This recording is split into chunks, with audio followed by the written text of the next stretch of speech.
87 people have been arrested in Belarus for commenting on social media about a shootout that claimed 2 lives, a human rights group says. It is the latest crackdown by Belarus leader Alexander Lukashenko, since he claimed victory in discredited elections over a year ago.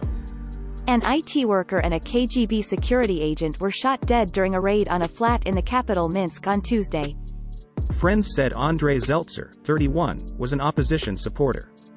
It is unclear how he and the agent were killed, and critics have cast doubt on a state video purporting to show the raid taking place.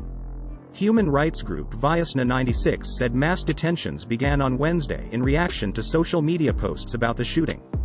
They continued on Thursday, and the Belarusian leader said on Friday that the number in custody was now in the hundreds.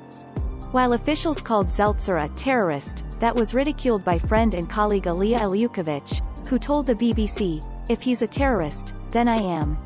Zeltser worked for American IT firm EPAM Systems and reportedly had U.S. citizenship.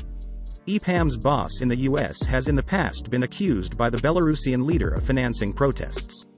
A heavily edited video released by Belarus state media showed the KGB storming his flat as he appeared to wait with his back to the camera, brandishing a gun. There is no explanation how they got hold of images from inside the apartment, and there is no image of Zeltser himself opening fire. His friend, Aliya Ilyukhovich, was not aware he had a gun. "You recognize the guy's voice, but the picture doesn't add up in your head," she told BBC Russian. The KGB man killed in the raid was named as Dmitry Fedozhik, and a funeral ceremony for him took place on Friday in Minsk. Mr. Lukashenko said Fedozhik had run into the flat and been shot in the heart. "We will not forgive them for the death of this guy," said Mr. Lukashenko. Protest leader. No regrets for jail after Belarus protests. Thousands of opposition supporters were detained in the weeks after opposition candidate Svetlana Tikhanovskaya claimed victory in the Belarusian presidential election in August 2020.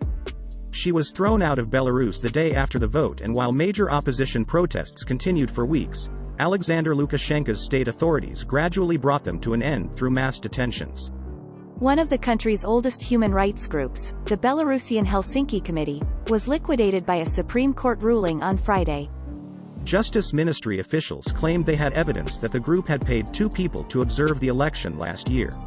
Vyasna 96 says that 945 people have been convicted of political charges since the 2020 vote, and many more cases have been launched.